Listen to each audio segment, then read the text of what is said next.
पुराने जमाने की बात है। जाट परिवार में एक बालक हुआ धन्ना, और धन्ना भगत बड़े जिम्मेदार थे। इतना बड़ा जिम्मेदार था और बड़े साहूकार पिताजी रहे। एक समय की बात है कि इनके जो पुरोहित थे, पुराने जमाने में लोग पद यात्रा करते थे, पैदल ही चार धाम जाते थे। यहाँ से पैदल लोग चूड़धार जाते थे, अब तो देवता भी गाड़ी में जाते हैं। पहले तो देवता नहीं जाते थे कभी गाड़ियों में। तो बात देवता की नहीं है, आदमी भी गाड़ी में नहीं, पैदल ही जाते थे, इसलिए देवता भी पैदल ही जाते थे। चार धाम की यात्रा तो कई महीनों तक लोग यात्रा करते थे। तो पुजारी जब गए तो बेचारे चार धाम की यात्रा करके लौटे। रात्रि का विश्राम जमींदार के घर में हुआ, जाट घर में हुआ। खूब सेवा हुई। सुबह का समय हुआ और डोल डाल गए, स्नान आदि करके जब ठाकुर जी को रखे, शालिग्राम भगवान को, क्योंकि बधुओं नारायण का जो पूजन है वो शालिग्राम में होता है। तो शालिग्राम का तिलक किया, उनका पहले तो उनका स्नान आदि किया, अभिषेक आदि किया, फिर तिलक आदि लगाकर आसन में विराजमान किए। और धन्ना भगत ने जब वो देखा, बालक ने देखा, तो पिताजी से जिद करने लगे कि हमें भी ठाकुर जी चाहिए। अब पुरोहित जी जिद कर रहे हैं, पुरोहित जी के पास जिद करने लगे। अब बालक की हट है, तो जिम्मेदार जी सेठ जी कहते हैं कि अब तुम कोई व्यवस्था करो, बालक तो मानने वाला नहीं है, तो तुम ऐसा करो कि इनके लिए भी ठाकुर जी दे दो। तो इन्होंने सेठ जी को बुलाकर कहा, सेठ जी अब शालिग्राम तुम्हारे पास एक ही पड़े हैं ठाकुर जी, और पर चलो कोई व्यवस्था करता हूँ। सुबह नदी पर स्नान करने गए और स्नान करने के बाद लौट रहे थे तो एक चमकीला पत्थर नदी से ऐसे ही वो चमकीला सा पत्थर उठा कर ले आए। ठाकुर जी का स्नान किया और स्नान करने के बाद शालिग्राम भगवान को तो नीचे धर दिए। अब तो घर घर में लड्डू गोपाल है। ऐसे प्राचीन समय में से लेकर अभी तक ठाकुर जी का जो पूजन है वो शालिग्राम में, शिला में होता है। जैसे शंकर का पूजन शिवलिंग में होता है, उसी प्रकार नारायण का पूजन शालिग्राम में होता है। तो शालिग्राम जी तो नीचे रख दिए और जो नदी से चमकीला पत्थर लाए उसको सजा करके ऊपर सिंहासन पर धर दिया। तब तक धन्ना आए और बालक जिद करने लगा कि हमें ठाकुर जी चाहिए। तो पुरोहित जी कहते हैं कौन से वाले? हमारे पास दो ठाकुर जी हैं, ये ऊपर वाले राजा ठाकुर है, नीचे वाले सैनिक ठाकुर है। अब तुम्हें कौन से चाहिए? तो बालक को लगा भाई हम राजा ही लेंगे। तो उन्होंने कहा हमें तो ऊपर वाले वो चमकीले वाले राजा ठाकुर चाहिए। तो पुरोहित जी ने उठाकर वो नदी का पत्थर दे दिया और ये सोचकर दिया कि पूजा कर लेंगे तो बहुत अच्छी बात है, बालक है, ठाकुर जी में श्रद्धा हो जाएगी, और पूजा भी नहीं करेगा तो कोई अपराध भी नहीं है ऐसे तो, क्योंकि भगवत अपराध होगा। घर में ठाकुर जी बिठा दिए महाराज जी और पूजा नहीं हो रही है। एक कोने में ठाकुर जी हैं, दूसरे कोने में कुकर में सीटियां लग रही है। तो ऐसी सेवा से भी ठाकुर जी रीझेंगे थोड़ी। घर में भगवान नारायण को बिठाया है, उसी घर में मांस भी पक रहा है, मछली अंडा भी बन रहा है, तो ऐसे में ठाकुर जी कहाँ प्रसन्न हो जाएंगे? तो नदी का पत्थर उठाकर दे दिया और ये सोचकर दिया कि चलो कम से कम भगवत अपराध तो बनेगा नहीं।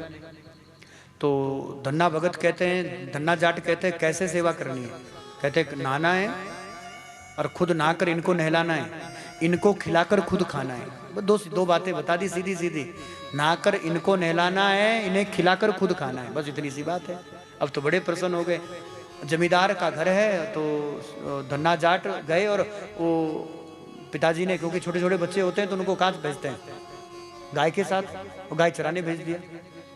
माताजी ने घर से कुछ भोजन, वो बाजरे का भाकर बनता है, रोटी बनती है बाजरे की, कुछ चटनी कुछ सब्जी दे दी और दे करके वो जैसे जैसे पंडित जी ने कहा था तो खुद नहाए, ठाकुर जी को नहलाया और ठाकुर जी को लेकर भोजन लेकर वो जंगल में चले गए। ठाकुर जी को जब भूख लगी तो ठाकुर जी को पधारा रख करके, और तो ठाकुर जी के सन्मुख को महाराज जी जो कुछ घर से लाए हैं, बाजरा रोटी जो लाए हैं सामने धर दी और धर करके भगवान से कहते हैं बड़ी भूख लगी है, आप पाओगे तो गुरुदेव ने कहा तब तुम पाना, और जब तक आप पाओगे नहीं तो हम तो पाएंगे नहीं। तो भला वो तो नदी का पत्थर था महाराज जी, ठाकुर जी कहां से खाएं? अब भगवान ने भोजन प्रसाद लिया नहीं। अब पंडित जी ने कहा है ठाकुर जी खाएं तब खाएं। अब ठाकुर जी ने तो खाया नहीं। रोटी उठाई, उठाकर गाय को दे दी। शाम को लौट कर आए, अगले दिन फिर ले गए, भूखे ही सो गए। अगले दिन भी ठाकुर जी ने भोजन लिया नहीं। 3 दिन हो गए महाराज जी। तीसरे दिन ठाकुर जी सामने, वो नदी का पत्थर, उसी में ठाकुर जी, ऐसा भाव।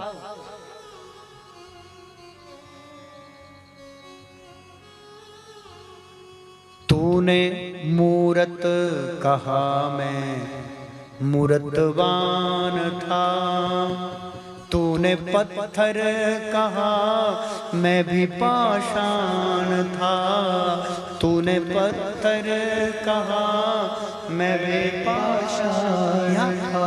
पाषाण में भी भगवान दिख रहे हैं, पत्थर में भी धन्ना को भगत, धन्ना जाट को, धन्ना भगत को भगवान ही दिखाई दे रहे हैं। ठाकुर जी से कहते हैं 3 दिन हो गए, हम भी भूखे, तुम भी भूखे हो, ठाकुर जी कृपा कर दो, अब तो भोग प्रसाद लगा लो। हमें भूखा मारोगे क्या, या हमारी सेवा से प्रसन्न नहीं है? पंडित जी चले गए, या इस बात का दुख है? पंडित जी के हाथ का तो रोज पाते हैं। अब ठाकुर जी के, महाराज जी, ठाकुर जी ने पाषाण पत्थर रखा है, नदी का पत्थर रखा है, और उस पत्थर से 2 भुजाएं प्रकट हो गई। वो जैसे 2 भुजा प्रकट होकर वो प्रसाद ग्रहण करें, तो वो हाथ में डंडा रहता ना गाय चराने लिए, वो हाथ पर मारने लगे। चोरी की आदत नहीं गई है, भोग प्रसाद भी चोरी से खाओगे। इतने में ठाकुर जी प्रकट हो गए। प्रकट होकर के प्रेम पूर्वक भोग लगाया, और भोजन प्रसाद लगाकर तब धन्ना जाट ने, धन्ना भगत ने भोजन पाया। और ऐसा नहीं कि महाराज जी एक दिन आए, उसी पत्थर पाषाण से रोज ठाकुर जी प्रकट होते हैं। तूने मूरत कहा मैं मूरतवान था, तूने पत्थर कहा मैं भी पाषाण था, तूने पत्थर कहा मैं भी पाषाण था। ये तो तेरे ही विश्वास की बात है, धन्ना जट ने बुलाया मैं झट आ गया। धन्ना जट ने बुलाया, और वो जट के बुलाने से तो मैं झट आ गया। मैं तो पत्थर से भी उस धन्ना जाट के लिए आ गया, धन्ना जट के लिए आ गया। धन्ना जट ने बुलाया मैं झट आ गया।